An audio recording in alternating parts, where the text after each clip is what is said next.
Donna Goldberg is the daughter of New York Times best-selling author Irene Spencer. But Donna is more than the daughter. She's the friend, the guidance, the love, and the support her mom always needed. From the time she was 6 years old, she helped her mom with numerous children through illnesses, and finally even helped sustain her and back her while she became a New York Times best-selling author. Today, Donna wants to write a book of her own, and today she's ready, and we heartily encourage her. Please welcome Donna Goldberg. Donna, you were telling me about helping your mother get her manuscript together, and that manuscript became a book. Which book? Yes, this was, or is, the manuscript that my mother gave me over 18 years ago. And it's called Shattered Dreams, My Life as a Polygamist Wife.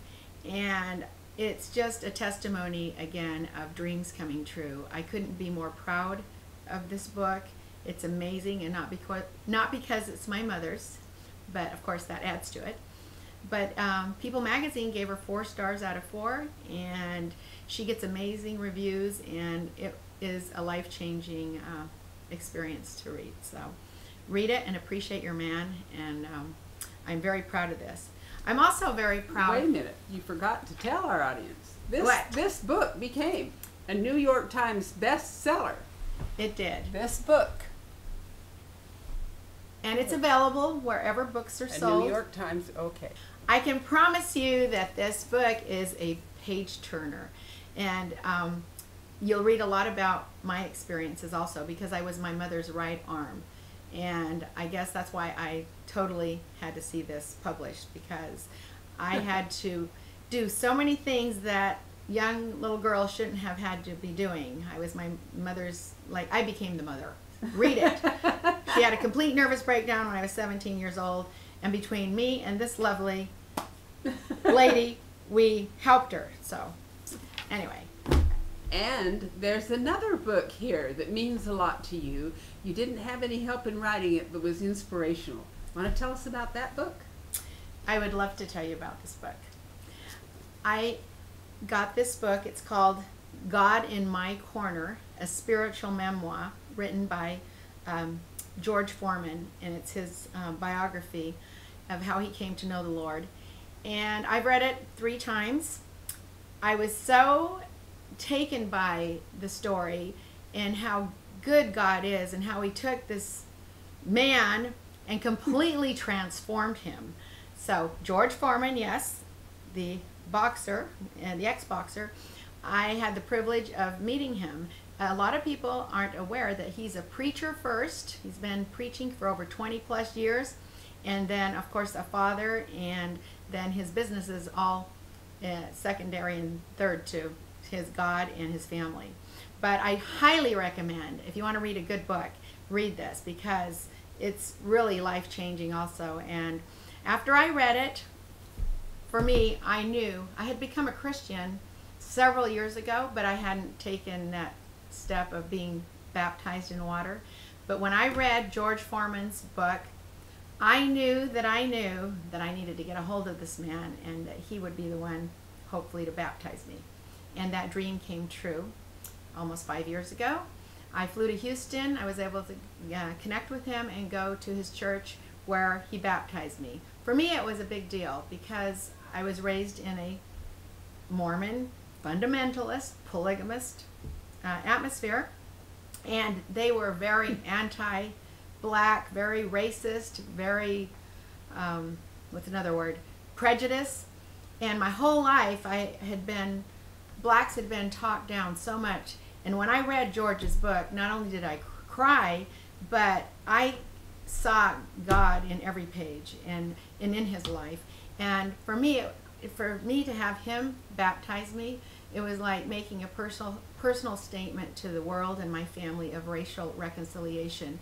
And I can't tell you what an amazing man George Foreman and his family are. Beautiful people, and they believe in what they're doing, and transformed man doing a great work for God's kingdom and making a big difference in a small little church. A guy with a big name, but he's just doing as much as God wants him to do, but his church is small, but one person at a time.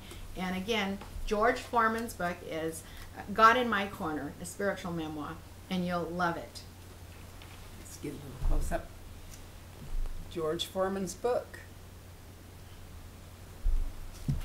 He actually autographed this. I took 3 or 4 in there and had him, when I went to get baptized, and had him autograph them for a couple of my family members and myself. But anyway, it's one of those books that made a huge impact on my life, and I took a bold statement or bold action, and again, God honored that desire of my heart to be baptized by George Foreman. And I am excited, and I hope that I can someday inspire people with my story of just how far God has brought me and continues to bring me every day. Well, your connection with writing and books, I think, has only just begun, Donna. Well, I hope so. I've, started writing my my memoir here and there, little bits and pieces, and I've got a list of 100 stories of God intervening in so many different situations, and they're just inspirational stories that I feel are a must-tell. When God does things that are good and great in our life, I just feel that it's so important that we go out and tell people how things happen, because if we work as hard as we can and take all the steps that we humanly can in attempting to reach our goals and dreams, God will open the next step, or give you the next step, open the next door, put the next person that you need in your path, and it will happen. For instance, I'll go back and tell a little bit more about this story. As you know, I just stated that I've had the manuscript in my hand for over 18 years. Didn't know what I was doing, but I knew that we needed to get this published. So I started connecting and going to writers groups. Somehow, by the grace of God, I ended up in Bud Gardner's writing class for 18-week writing for publication. He helped co-author Chicken Soup for the Writer's Soul. So to me, that's a whole story in itself, how he had already retired from writing. But I happened to walk into an office one day, and a lady hands me a letter and reads it, or lets me read it, and it said, this was on a Thursday, it said in that letter that the following Thursday he was going to be having this writers group where I was able to go and meet 30, 40 writers. I'm talking famous writers as well as just accomplished writers. He brought them in to speak to us, to motivate us, to inspire us. And I have a special Chicken Soup for the Writer's Soul. I had already owned it, but I got that one because many of the writers that he brought in to speak to us are featured in that book as well. He has a lot of famous writers in his book. Yes. And really, a lot of them. And it was just an amazing time. But he also was able to put me in touch with a really incredible man. He unfortunately just passed away last year. But he wrote the proposal for my mother's book. And like I said earlier, I had sent this out to over 20 publishers and gotten rejected. I'm frustrated. I'm making phone calls. I am just pursuing every avenue I can do in my own strength. In the meantime, I've got several $100, actually thousands of dollars that I had invested in just pursuing this and paying for stuff to get done. Now I've learned a lot, so it wasn't wasted money, but it was part of the plan, I guess. And so I'm really like, okay, I've got too much invested in this to give up now. But in the meantime, my husband had passed away from leukemia, so I just set the whole thing aside for a couple of years while I mourned his loss. And when I started getting a hold of myself, by then my mother's down living in Mexico, and I called her one day and I said, Mom, you've got to come back here. We've got to get going on this and try to get your book published. And this is after years and prior and all of the stuff that we'd done. And she said, oh, Donna, I just got on my knees the other day and I just gave it to the Lord. I told him I've done everything, we've done everything we can in our power, and if he wants this book to happen, he's just going to have to do it himself. And I'm like, Mom, you can't give up. You've got to come back. She goes, Donna, I didn't say I gave up. I just gave it to him, put it in his hands. You actually brought her into your home. You brought her home. Oh, absolutely. She had come and spent months with me prior, and we had just done everything in our own humanly, minds and body that we could to attempt in getting this published. So she says, okay, I'd given it to the Lord. I said, well, you got to come back to California and keep me company, and together we'll get this published. 5 days later, she goes over to visit my niece, who at the time was 22 years old, had just gotten back from taking her first plane trip. Never been on an airplane, and she had gone on this first plane trip. And I'm convinced that God even gives us words to speak, because my mother walks in and she says to her granddaughter Margaret, who she called Margie, she goes, so Margie, tell me, how did you like your plane trip? And Margie says, oh Grandma, I met the most interesting man. And she goes on and on about this man that God had set her next to, and turned out he was Joel Osteen and Joyce Meyer's personal literary agent. And he had given her, my little niece, his business card.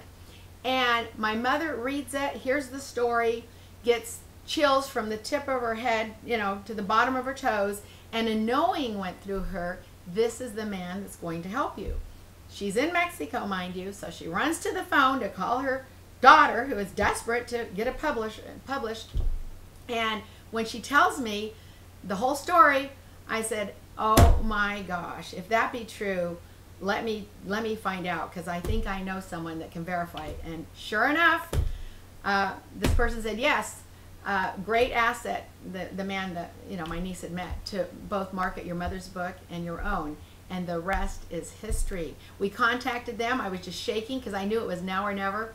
I was on the phone from California to Tulsa, Oklahoma for like 45 minutes, talked their ear off, but I was prepared for that opportunity. Got the proposal sent to them, and again, people, God's perfect timing. Donna Goldberg wanted this book published, 17, 18 years ago. Well, guess when God wanted it published? When all of the polygamous media was going on about Warren Jeffs, and I mean, it couldn't have been more perfect. The timing, his timing, not mine. And anyway, just another story of how when we're prepared and do everything in our own, the way we know how to do it, God will do the rest. So I love that story. And the funny part is my niece that was 22 years old had this card and set up the whole thing, had no clue her grandmother had ever even written a book. True story. She was like 3 years old and didn't even know her grandma had a book to be published. So that was amazing. That was amazing. Really amazing. Amazing story of success. Yeah. Very. And you're not through. I'm not through. No, I'm just hopefully beginning. I've got several projects that I've started years ago. A little children's book that I would like to connect with, like for breast cancer research. Yes. And I got that to a point, and then it kind of got set aside, but I'm not through with it. I would like to do something with several projects that I've got my hands going on. And hopefully you'll see my own memoir by Donna Goldberg. My mother's book is called Shattered Dreams, and I'm playing with the idea that I had hope-filled dreams. And I don't know if it'll be hope-filled dreams, my life as a polygamous child, or the fourth of 58. I don't know, but it will be by Donna Goldberg. So hopefully in the couple of years to come, we can have something out there, a sequel to this. Thank you, Donna. You're delightful. Oh, you're Everything welcome. you do is delightful. And thank you for not only backing and supporting your mom and your entire family, but being such a positive influence in so many lives. And I know you will continue to be. Well, thank you. Thank you so much for this interview. It's fun to do it.